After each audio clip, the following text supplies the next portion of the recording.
Welcome back to another episode of Christian Natural Health. I'm very excited today to have Dr. Nayan Patel with us. Dr. Patel is a sought-after pharmacist, health expert, and thought leader in the industry. Since 1999, he has been collaborating with physicians to develop customized medication for their clients and design patient-specific drug and nutrition programs. He has been the pharmacist of choice for celebrities, CEOs, and physicians themselves. He recently published his first comprehensive book, The Glutathione Revolution: Fight Disease, Slow Aging, and Increase Energy. After 11 years of clinical research on the master antioxidant glutathione, Dr. Patel finally shares how powerful and essential glutathione is to the body's detox system. He talks about the various benefits it has with slowing down the aging process and explains how to increase your levels naturally. Dr. Patel is a firm believer in providing the body with the tools it needs to defend itself and to promote a healthy lifestyle that fits with the pace of the modern world. Welcome, Dr. Patel. Thanks so much for joining us. Oh, thank you. I can't believe you read so fast. Yeah, people complain that I read too quickly. I always write back and say, slow it down. So tell us a little bit about the concept of beauty from the inside out. Why is that the way that it has to work? For me as a pharmacist, when I see medications, I always look at what's the root cause. And when you see anything on your skin, I see a skin as a mirror image of what's happening inside your body. Absolutely. It's not what happens outside, what's going on inside, and it's reflecting out on the skin.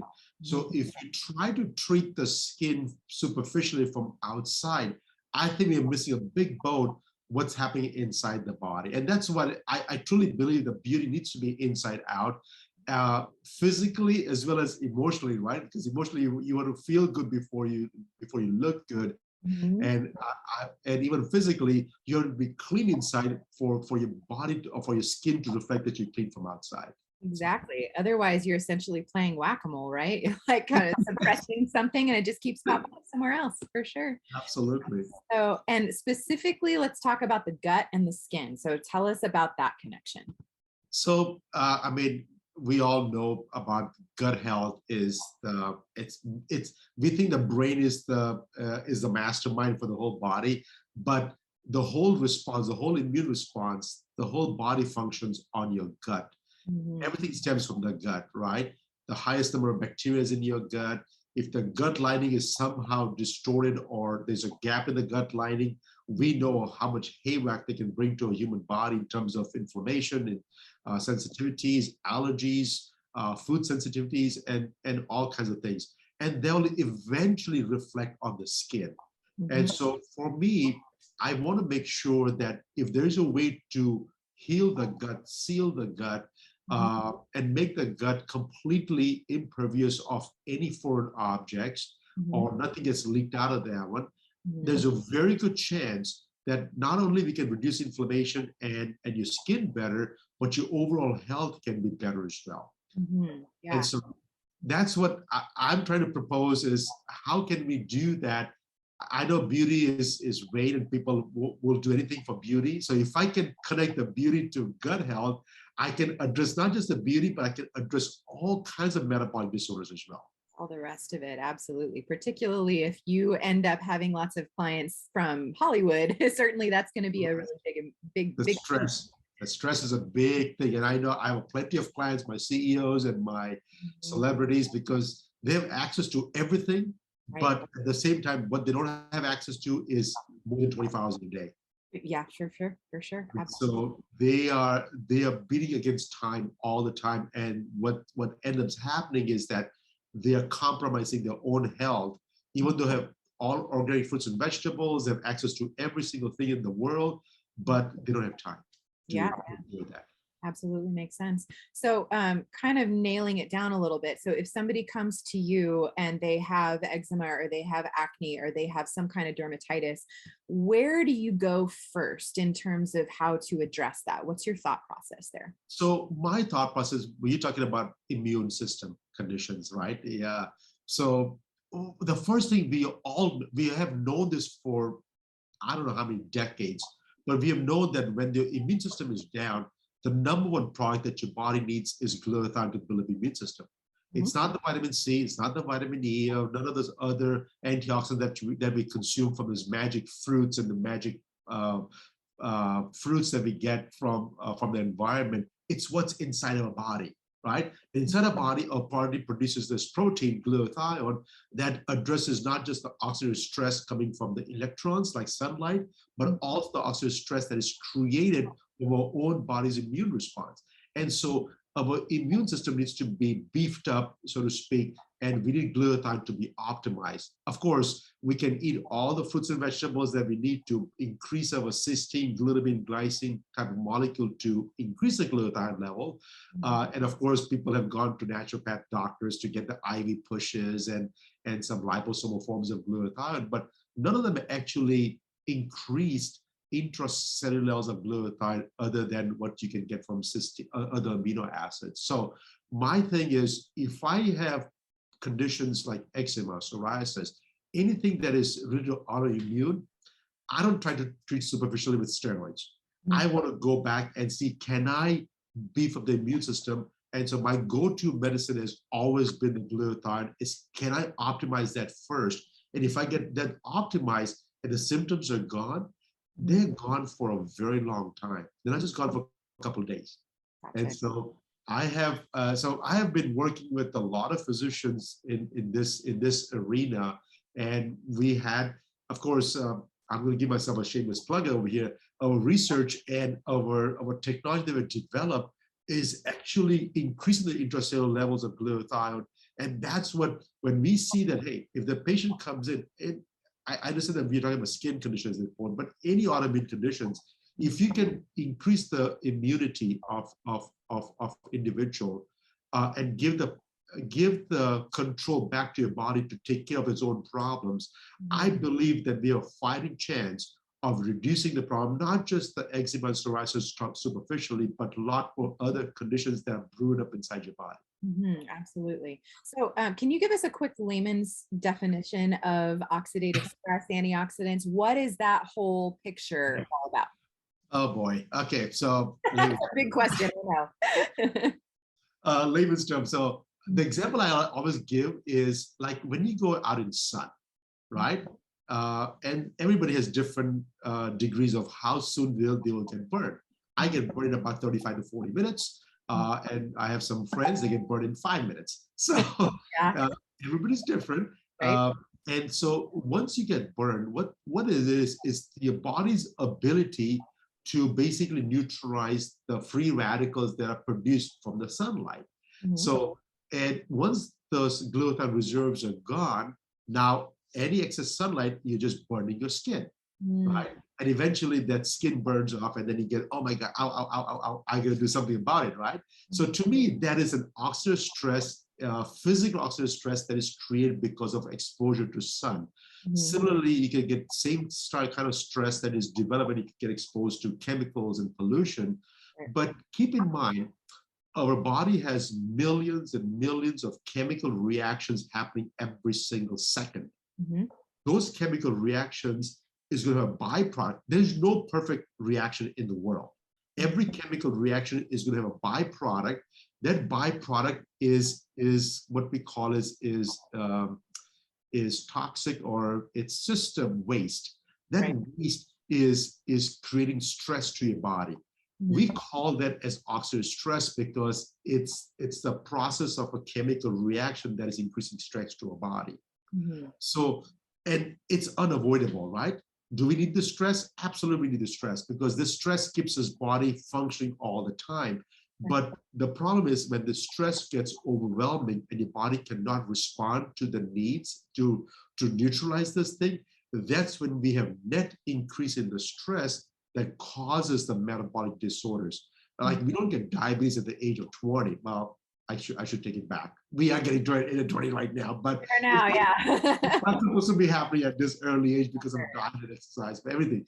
But anyways, the metabolic disorders happens at later age because of our reserves, our body to neutralize all these negative effects is kind of diminishing as we age. And so I'm not sure if I really explain this label in terms of oxidative stress, but I gave you both physical as well as chemical ways of how oxidative stress is created. Sure, for sure. And so adding a little bit of a curveball in there. So how do you see the mitochondria playing into this specifically? Do you feel like your levels of glutathione need to be balanced adequately in one direction or another in order to handle possibly the stress, the oxidative stress that comes from the mitochondria too? Yes, and again, mitochondria is a powerhouse, right? It needs rejuvenation all the time. And the biggest concern that we have today is, can we increase the number of mitochondria? Can we increase the viability of the mitochondria? Can we increase the efficiency of mitochondria? But again, it's a smallest part of a cell that is the most powerful part of a cell because it produces all this energy. And yes, it does needs cleanup. Our body does produces glutathione, enough of it until the age of 30 to basically neutralize all the effects that is created inside the mitochondria. But you're absolutely right. The biggest concern that I have right now is, can we help patients increase the number of mitochondria? Because if we can do that, we don't have to be fatigued. Fatigue is the number one complaint I hear at my pharmacy from all the practitioners. What's the number one symptoms? They can't sleep or they're fatigued. That's it.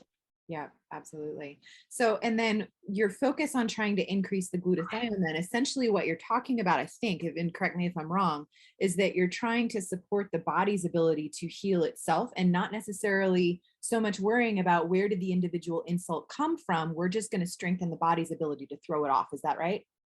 Absolutely. I mean, we know there are millions of reactions, but if you ask anybody to list all this number of reactions down in your body, they say, I don't think so. I know every single thing. We don't even know what happens if you apply a medication on your wrist. Where does it go into your body? How does it transport into your system? It goes into the lymphatic system, and then what happens? And when you take a pill by the mouth, we take so much medications, and yet we try to learn as much as possible about the human body, what's happening from inside, but we really do not know every single thing. And so if you do not know every single thing, then we got to trust our body that the body they know what to do, right? So instead of trying to fight the problems for our body, I'm trying to figure out, can we give what the body needs, and then it will take care of the rest. And so the need is glutathione is one of the needs. I know we need water. I know we need some food for the fuel for the body. Yeah. But we're not the one processing all those foods. We tried that in terms of vitamins and herbal supplementations, that, hey, I can give you something concentrated. But in reality, if you go back to any single thing, anything goes back to whole food, whole grains, everything whole, and let your body break it down into various amino acids, and it can use it up on its own. So. Yeah, absolutely. So, and then also with respect to detoxification, can you delve a little bit into how glutathione plays into that? Oh my goodness, that's a holy grail. When you look at detoxification, everybody that I talked about detoxification, the one thing that comes into their mind is our body's sewer system, right? Intestines and gut, and how do we keep our intestines clean? I mean, that to me is a plumbing issue, has nothing to do with detoxification. So I always give an example of a house. So if a house is dirty, what you do is you clean up every single thing, you collect all the dirt from the whole house, you mop your floors, everything, and then you squeeze everything out in the sink, and now the sink basically gets out of the body. But if you just keep the sink and the plumbing system clean, that doesn't mean your house is clean from inside. Totally. Right?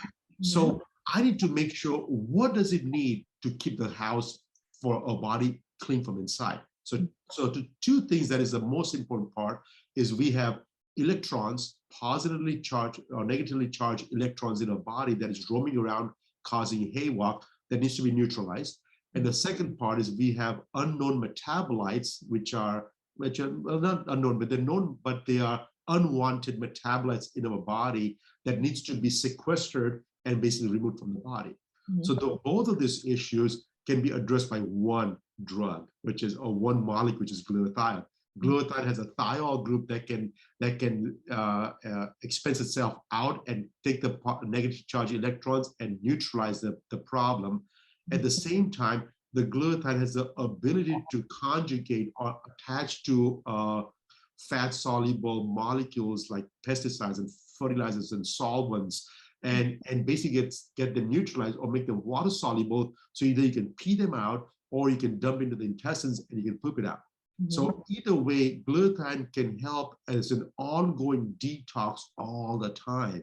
And we don't think about detox until the age of 30 or 35, right? I got a bunch of kids, and I got 3 kids, and when I do detox on myself, I says, Dad, what are you doing? I said, well, when you get to my age, you'll realize that the body doesn't function as it's functioning for you today, right? But because the body needs to clean up from inside. Yeah, exactly. Sometimes I'm amazed at how vital children are, because when they come in to see me, it's so much easier to get them better in many cases than it is for people who are older, because they've had way less time to accumulate all the junk from the metabolic waste that you're talking about. Absolutely. Gotcha. So, and can you also maybe connect the dot between, so we've talked about the gut health, the skin health, and then the glutathione. So how does glutathione play into gut health, which then translates into skin health? You kind of talked about that, but let's. Exactly. So let's just talk about gut health first of all. So we need to heal the gut lining, right? Bacteria in your gut produce the highest amount of oxidative stress, right? It's producing stress. It has to be neutralized. Glutathione has 3 components inside: glutamine, glycine, and cysteine. Glutamine is actually very beneficial to help heal the gut lining. And so your body, what it does is, when it gives the glutathione, in every glutathione form besides the topical version that it was created recently, the body breaks it down to 3 amino acids, and those 3 amino acids gets built up in absorbed in your system, and the body tries to make glutathione out of it. One of those amino acids, glutamine, helps heal the gut lining. And once you have a gut lining completely healed off, the benefit of it reflects in your skin immediately, right? You can even see the sun damaged spots kind of diminishing within a very short amount of time. But the second part is that the oxidative stress that is produced by the gut bacteria has to be neutralized. Right? Those neutralization effects, it happens from, of course, vitamin C is one of the components that we eat from external sources, as well as glutathione that we have from internal sources. Either one will take care of the issue. So I'm a strong proponent of vitamin C, because it gives a break to your own body's glutathione to say, hey, take a rest. I got this covered temporarily while you re-heal and rebuild your levels again. Regenerate. Yeah. So you're talking about trying to fill in all of the constellation of antioxidants that regenerate each other, so that takes them away from glutathione. Yes. Gotcha. Yes. Fantastic. Nobody goes to war by themselves, right? And you need an army, and this body, to heal itself, needs an army, right? And yes, we have a general, we have glutathione as a general, but we cannot let the general die, right? So that has to survive. And so everybody surrounding the general has to basically die off first or sacrifice to keep it alive, right? So to me, vitamin C is a sacrificing agent, vitamin E, carnosine, and I mean, you're talking about all those amino acids and antioxidants that are out in the world. To me, they are just helping protecting the general for us. Yeah. So what would you say is the best, in your experience, the best type of either form of glutathione or form of the precursors that seems to be most effective to actually getting levels up? Okay, so that's, again, I'm a little biased, which is understandable, because there's a book, The Glutathione Revolution, I have my product, but let me just break it down. By far, until now, the best product that was available in the market was the cysteine, because the body will take the cysteine and combine the glutamine and the glycine to make it a glutathione for us. Cysteine is the least abundant molecule that's available to human bodies from our diet. So NAC, right? Like that's the active form. NAC is the active form, but cysteine you get from whey proteins and other meals as well. Right. So that was by far the only way to increase intracellular levels of glutathione. This is very, very critical, because then you combine, then you start talking about glutathione capsules, liposomal technology that's out there, intravenous form of glutathione. And I have sold all these products for years, for 20 plus years. I was probably one of the largest manufacturer of IV glutathione for 20 years, until we decided that there's a better product out there. We should not be making this product anymore. So anything that you take orally, the body sees it as a protein and it will break it down. So the capsules, the liposome forms, whatever that you take, your body will break down the glutathione into various amino acids, and it will take those amino acids and build up the glutathione levels again. It's like my daughter wants a dollhouse. So what I do is I buy a dollhouse. It comes in a truck, fully assembled in front of my porch. And I say, I cannot take this into my house. So I'm going to take it apart, go in the backyard, reassemble the whole thing, and make it a dollhouse again. I said, that doesn't make sense, right? Wouldn't it be easier to just put the dollhouse just in the backyard directly, right? Would that be easier? So that's the way I'm talking about, is why do you take glutathione when your body's going to break it down anyways, and the amino acids that's created is going to build the glutathione again? So that doesn't make sense. So then the second thing comes in is the IV therapies, right? Intravenous therapy is very, very popular. It's still popular today. And I had a call again yesterday from another physician that, hey, IV glutathione, what do I do? What's the protocol? But the thing is, glutathione molecule is so large that even when you give intravenously, it only stays in the plasma. It never enters the red blood cells. And so if it's in the plasma, that's the water part of the blood, the half-life for how long it stays inside your body is about 14.1 minutes. That's it.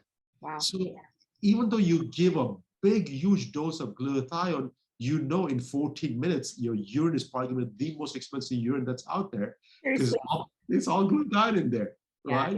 And so the quest has always been, and it was my personal quest as well, is to how do I increase the intracellular levels of glutathione?